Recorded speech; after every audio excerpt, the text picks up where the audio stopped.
भाइयों और बहनों, आप सभी का आज के कार्यक्रम में मैं गृह मंत्रालय की ओर से हृदय से स्वागत करता हूं।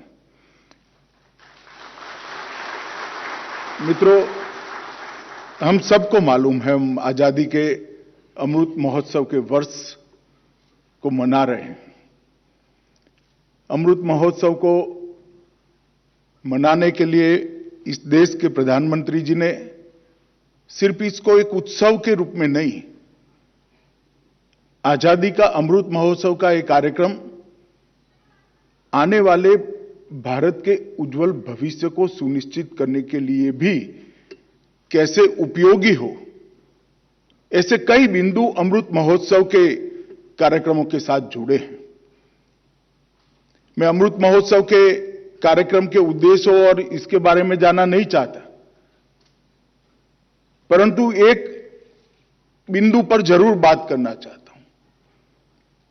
प्रधानमंत्री महोदय ने इस अमृत महोत्सव से लेकर जब भारत की आजादी की शताब्दी मनाई जाएगी, ये 25 साल के कालखंड को अमृत काल के रूप में व्याख्यायित किया है।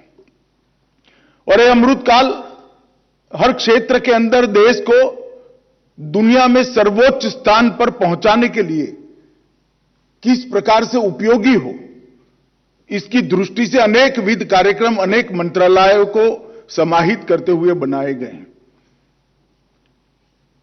कहीं पर वित्त मंत्रालय, जब आजादी की शताब्दी मनाई जाएगी तब आर्थिक क्षेत्र में भारत कहां खड़ा होगा, इसके लिए हमारे पास किस प्रकार की टेक्नोलॉजी उपलब्ध है, किस प्रकार की रणनीति बनानी पड़ेगी, हमारी क्षमताओं का संपूर्ण दोहन कैसे होगा, भारत कैसे मैन्युफैक्चरिंग हब बनेगा और दुनिया के अर्थतंत्रों में भारत सिरमौर कैसे बनेगा, और इसके लिए हमारे सामने चुनौतियां क्या है, ये सभी बिंदुओं पर विचार करने का इस समय है। और विचार करने के बाद 25 साल का एक कार्यक्रम हर मंत्रालय बनाए, हर विभाग बनाए, और 25 साल के बाद निश्चित किए हुए लक्ष्य पर, संकल्प तक पहुंचने का हम रास्ता तय करें। मैं मानता हूं कि हर क्षेत्र के अंदर हम सब मिलकर एक कार्यक्रम को गंभीरता से लेंगे तो निश्चित रूप से ही जब भारत आजादी की शताब्दी मना रहा होगा, जो भी लोग देख रहे होंगे, भारत विश्व में सर्वोच्च स्थान पर होगा, इसमें किसी के भी मन में कोई शंका नहीं होनी चाहिए। और ये हमारा संकल्प बल 130 करोड़ लोगों के संकल्प ही भारत को सर्वोच्च स्थान पर पहुंचाने का एक जरिया बन सकते हैं, और वो ही हमारी ताकत बन सकते हैं। मित्रों, हम सबको मालूम है कि साइबर सुरक्षित भारत का निर्माण भारत के विकास के लिए कितना जरूरी है। आज के युग में भारत का विकास साइबर सुरक्षा के बगैर हम कर ही नहीं सकते, क्योंकि प्रधानमंत्री जी के इनिशिएटिव से ही आज भारत हर क्षेत्र में इतना आगे बढ़ रहा है, टेक्नोलॉजी का उपयोग इतना नीचे तक हम ले गए। मैं बाद में इस पर डिटेल में बात करूंगा, परंतु साइबर सुरक्षा को सुनिश्चित नहीं करते हैं तो हमारी यही ताकत हमारे लिए बहुत बड़ी चुनौती बन सकती है। और इसीलिए डिजिटल रिवॉल्यूशन के इस जमाने में साइबर सुरक्षा पर थ्रस्ट देने के लिए, साइबर सुरक्षा पर एक मंथन करने के लिए, चुनौतियां और चुनौतियों के समाधान को ढूंढने के लिए, और सबसे ज्यादा महत्वपूर्ण है कि जन जन तक साइबर सुरक्षा के बारे में जागरूकता पहुंचाने के लिए एक कार्यक्रम भारत सरकार के गृह मंत्रालय और संस्कृति मंत्रालय ने आहूत किया है। मित्रों, हम सब जानते हैं, हम डिजिटल रेवोल्यूशन के जमाने में जैसे एक तरीके से विगत 200 साल का हम दुनिया के रेवोल्यूशन का प्रवाह एनालिसिस करें तो स्टीम इंजन से इसकी शुरुआत हुई, इलेक्ट्रिकल एनर्जी तक पहुंचे, इंफॉर्मेशन टेक्नोलॉजी की ओर बढ़े और अब डिजिटल क्रांति की ओर बढ़ रहे हैं। और अगर भारत ने इस क्षेत्र के अंदर आगे बढ़ना है तो एक सुरक्षित, साइबर सुरक्षित भारत का निर्माण हमने करना पड़ेगा और इसीलिए हमने कार्यक्रम का आयोजन किया है। आज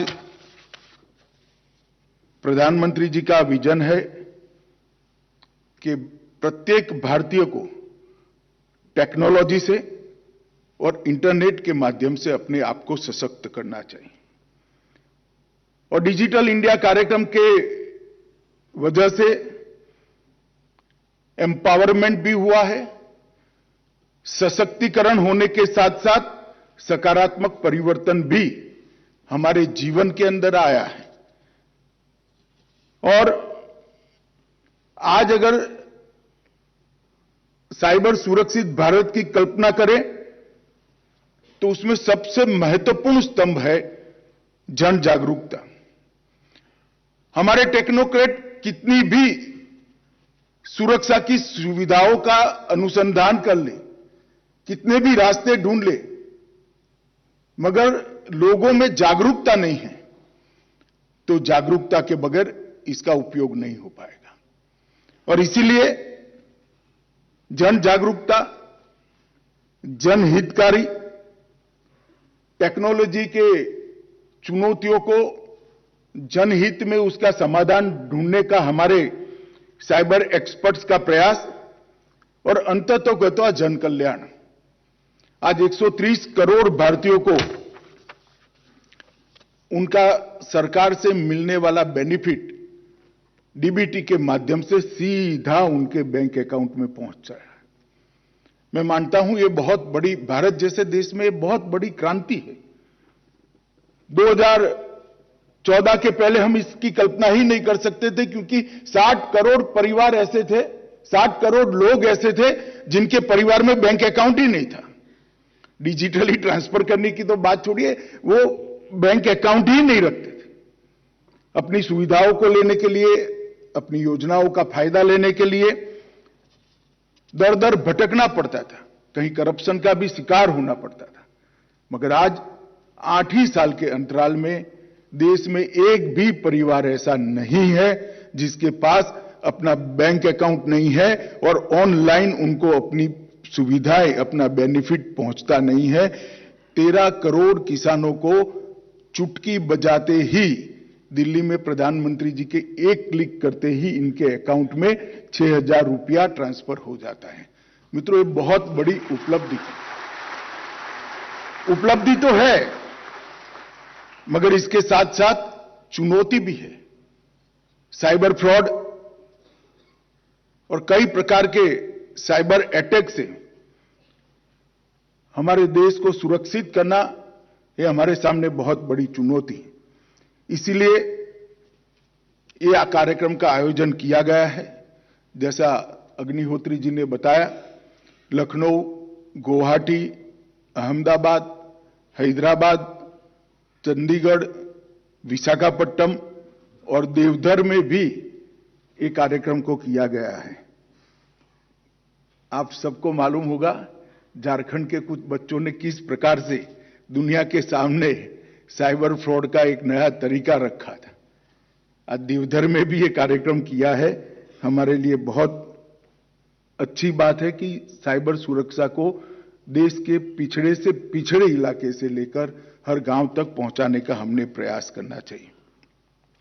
इस कार्यक्रम के माध्यम से न केवल परिचर्चाएं आयोजित की हैं, विभिन्न प्रिंट और इलेक्ट्रॉनिक माध्यमों से साइबर सुरक्षा की नई नई प्रणालियां, साइबर स्वच्छता, साइबर अपराधों की रोकथाम के लिए सारे उपाय, साइबर अपराध रिपोर्टिंग पोर्टल को लोकप्रिय बनाना, साइबर वित्तीय रिपोर्टिंग के नंबर को भी, राष्ट्रीय हेल्पलाइन नंबर है हमारी 1930, उसको पॉपुलर बनाना और अनेक प्रकार के संवाद के माध्यम से इसको जागरूकता लाने का प्रयास किया गया है।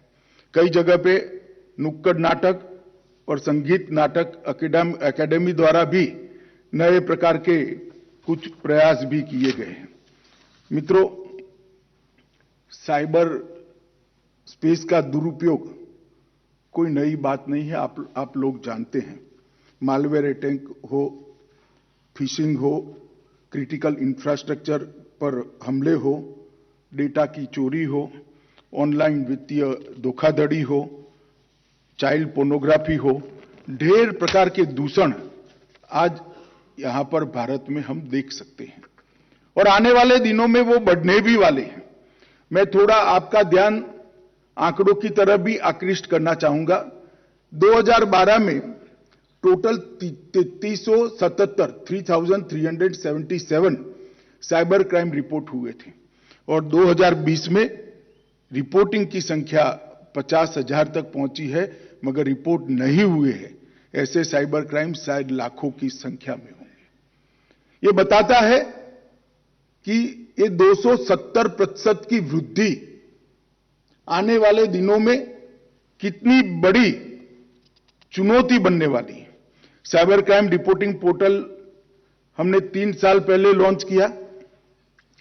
अब तक 11 लाख से ज्यादा कंप्लेन अलग अलग प्रकार की रजिस्टर की गई और सोशल मीडिया क्राइम की कंप्लेनें भी 2 लाख से ज्यादा रजिस्टर्ड की गई और ये मात्रा दिन प्रतिदिन बढ़ने वाली है, क्योंकि भारत में आज 80 करोड़ भारतीयों की ऑनलाइन मौजूदगी है। मैं मानता हूं कि ये बहुत बड़ी संख्या, एक प्रकार से आनंद का विषय कि 80 करोड़ भारतीय ऑनलाइन अपनी मौजूदगी दर्ज करा रहे हैं और 2025 तक इस संख्या में लगभग 231% के रेट से बढ़ोतरी होने की संभावना है, क्योंकि हमारा प्रति जीबी डाटा की लागत में ये 8 साल में 96% कमी आई है और ये कमी और बढ़ने वाली है। जैसे जैसे डाटा सस्ता होगा, यूजर और बढ़ेंगे और प्रणालियां भी इस पर कार्यरत हो जाएगी। सिर्फ मैं प्रधानमंत्री जनधन योजना के बारे में बताना चाहता हूं कि 45 करोड़ नए अकाउंट खुले हैं और 32 करोड़ रुपए डेबिट कार्ड आज देश में ये 8 साल में वितरित किए गए हैं। ये 32 करोड़ लोग कभी भी डेबिट कार्ड, क्रेडिट कार्ड की दुनिया में नहीं थे, ऐसे लोग हैं। इनके ट्रांजैक्शन भले छोटे छोटे हो, परंतु ऑनलाइन उनकी उपलब्धि है। यही बताता है कि हमारा कारोबार कितना बढ़ रहा है। वित्त वर्ष 2022 में यूपीआई पर लेन देन $1 ट्रिलियन को क्रॉस कर गई है और पूरा विश्व इससे अचंभित है। सिर्फ यूपीआई पर लेन देन $1 ट्रिलियन से आगे बढ़ चुकी है और दुनिया में डिजिटल भुगतान में कुछ ही समय में हम सबसे पहले नंबर पर पहुंच जाएंगे। 2021 में वैश्विक डिजिटल भुगतान का 35% हिंदुस्तान में हुआ है, भारत में हुआ है, जो हमारी साइज बताता है। और भीम यूपीआई अब केवल भारतीय ऐप नहीं रही, वो ग्लोबल बन चुकी है। सिंगापुर, यूएई, भूटान, नेपाल और अब फ्रांस में भी यूपीआई और भीम ऐप स्वीकार कर लिया गया है। तो आने वाले दिनों में ये बहुत बड़ी चुनौती बनने वाला है। जनधन, आधार और मोबाइल, ये तीनों के माध्यम से डीबीटी को हमने सुनिश्चित किया है। लगभग 52 मंत्रालयों की 300 से ज्यादा अधिक योजनाएं डीबीटी को कवर करती है और अब तक 7 साल में 23 लाख करोड़ की राशि छोटे छोटे हफ्ते भी सीधे बैंक अकाउंट में ट्रांसफर करने का काम नरेंद्र मोदी सरकार ने किया है। लगभग इससे 2 लाख करोड़ की बचत भी हुई है। भारत नेट भी बहुत जल्दी से विस्तृत हो रही है। 5.75 लाख किलोमीटर फाइबर केबल बिछाई गई है और 1,80,000 गांवों को इससे जोड़ने का काम कर दिया गया है, जो संख्या 10,000 से कम थी 8 साल पहले। 8 साल के अंदर 1,80,000 गांवों को फाइबर केबल से ग्राम पंचायतों को जोड़ने का काम कर दिया है। मैं इसलिए बता रहा हूं कि हम सबके सामने चुनौती कितनी बड़ी होने वाली है, इसका संज्ञान होना चाहिए। परंतु भारत सरकार का गृह मंत्रालय भी साइमल्टेनियसली बहुत चौकन्ने तरीके से इसकी रोकथाम के, साइबर फ्रॉड की रोकथाम के लिए भी इतना ही जागरूक है और इतना ही तेजी से आगे बढ़ रहा है।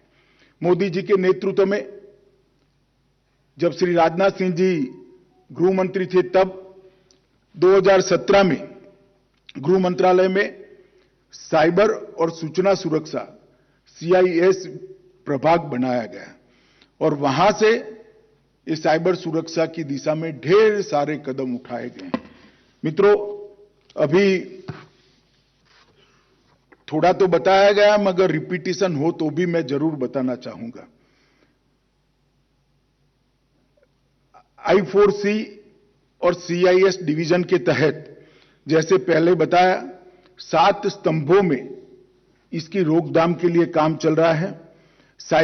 राष्ट्रीय साइबर अपराध थ्रेट एनालिटिक्स यूनिट, राष्ट्रीय साइबर अपराध रिपोर्टिंग पोर्टल, राष्ट्रीय साइबर अपराध प्रशिक्षण केंद्र, राष्ट्रीय साइबर अपराध अनुसंधान और नवाचार केंद्र, जॉइंट साइबर क्राइम कोऑर्डिनेशन, राष्ट्रीय साइबर अपराध इकोसिस्टम प्रबंधन यूनिट और राष्ट्रीय साइबर अपराध फोरेंसिक प्रयोगशाला। और मुझे कहते हुए आनंद है कि कैपेसिटी बिल्डिंग के लिए भी I4C ने ढेर सारा काम किया है और साइट्रेन पोर्टल विकसित कर अनेक लोगों को शिक्षित प्रशिक्षित करने का भी काम हुआ है। देश भर के पुलिस के अलग अलग स्तर के ऑफिसरों को 16,000 से ज्यादा लोगों का इस पोर्टल पर से ट्रेनिंग करने का काम समाप्त हो चुका है और 6,000 लोगों को सर्टिफिकेट देने का काम भी समाप्त हो चुका है। और इसके साथ साथ साइबर फोरेंसिक जांच में भी हम राष्ट्रीय साइबर फोरेंसिक प्रयोगशाला जो बनाई है, इसके साथ साथ नेशनल फोरेंसिक साइंस यूनिवर्सिटी में भी एक अलग प्रकार से R&D का काम चल रहा है। देश भर में और दुनिया में कहीं भी साइबर फ्रॉड का या साइबर अटैक का नए प्रकार का हमला होता है, नेशनल फोरेंसिक साइंस यूनिवर्सिटी इसका संज्ञान लेकर उसको इस पर R&D कर इससे बचाव का, सुरक्षा का एक नए प्रकार की प्रणाली विकसित करने के लिए काम कर रहा है।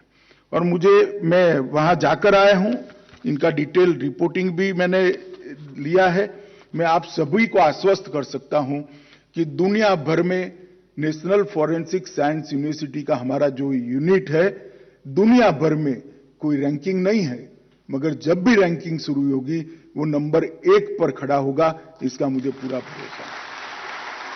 बहुत अलग तरीके से दुनिया भर के साइबर फ्रॉड का एनालिसिस करना और वो साइबर फ्रॉड के नए तरीकों से देश को सुरक्षित करने के लिए, देश की जनता को सुरक्षित करने के लिए और अंततः पूरे विश्व को सुरक्षित करने के लिए हमारे बच्चे जो R&D कर रहे हैं, उनकी स्पीड भी बहुत तेज है और वो जिस कंक्लूजन पर जिस स्पीड से पहुंच रहे हैं, मुझे भरोसा है कि दुनिया भर के आने वाले दिनों में दुनिया भर के फ्रॉड को रोकथाम के लिए ये नेशनल फोरेंसिक साइंस यूनिवर्सिटी का यूनिट बहुत काम में आएगा। मित्रों, साइबर सुरक्षा एक प्रकार से राष्ट्रीय सुरक्षा के साथ भी जुड़ी है। हम सब जानते हैं कि कई प्रकार के साइबर अटैक जो हमारी देश को सुरक्षित देखना नहीं चाहते हैं, वो अनेक हमले करते हैं, अनेक प्रकार के हमलों का प्रयोजन भी करते हैं। कुछ देशों ने तो इसके लिए साइबर आर्मी भी बनाई हुई है, मगर हम भी इसकी सुरक्षा के लिए मैं आपको सुनिश्चित करना चाहता हूं कि भारत सरकार का गृह मंत्रालय भी इसकी सुरक्षा के लिए बहुत चौकन्ना है और हर कदम पर हम इसकी रोकथाम करने के लिए अपने आप को अपग्रेड भी कर रहे हैं और अपने आप को इसके लिए सुनिश्चित सुरक्षा हो इसके लिए तैयार भी कर रहे हैं। मित्रों, साइबर फ्रॉड के कई नए आयाम आने वाले दिनों में देखने में अभी भी आ रहे हैं, आने वाले दिनों में भी आएंगे। साइबर स्पेस सुरक्षा के संदर्भ में भी हमने बहुत सारे इंतजाम करने पड़ेंगे। नागरिकों की प्राइवेसी के प्रश्न आज ही उपस्थित हो चुके हैं। क्रिटिकल इंफॉर्मेशन सिक्योरिटी के संदर्भ में और सतर्कता हमें बरतनी पड़ेगी। डाटा और इंफॉर्मेशन ये दोनों आने वाले दिनों में बहुत बड़ी आर्थिक ताकत बनने वाला है। डेटा की सुरक्षा और इंफॉर्मेशन की सुरक्षा के लिए भी अपने आप को हमने तैयार करना पड़ेगा और ओवरऑल राष्ट्रीय सुरक्षा के बारे में भी हमें अपने आप को तैयार करने पड़े। कई प्रकार की चुनौतियां हमारे सामने हैं। मुझे विश्वास है आज पूरा दिन जो यहाँ पर चर्चा होगी, इसमें टेक्निकल सेशन जो है इसमें सारे विषयों को समाहित कर लिया गया है और ये जो आजादी के अमृत महोत्सव का एक नए प्रकार का इनिशिएटिव संस्कृति मंत्रालय और गृह मंत्रालय ने लिया है, मुझे विश्वास है कि आजादी की शताब्दी जब देश मना रहा होगा तब कम से कम साइबर सुरक्षा की दृष्टि से देश सुनिश्चित होगा और दुनिया में सबसे ज्यादा सुरक्षित साइबर एटमॉस्फेयर अगर दुनिया में कहीं पर भी होगा तो हमारे भारत में होगा। इसका मुझे पूरा भरोसा है।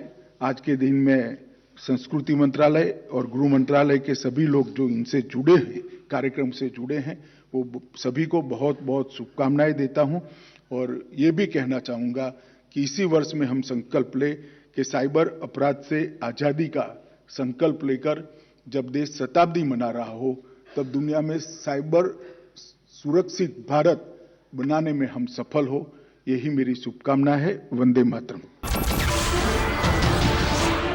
नमस्कार, मैं हूं मानक गुप्ता। अगर आपको हमारा ये वीडियो पसंद आया हो तो इसे लाइक और शेयर जरूर करें और हां, हमें सब्सक्राइब और फॉलो करना ना भूलें ताकि आप देश और दुनिया की कोई खबर मिस ना करें।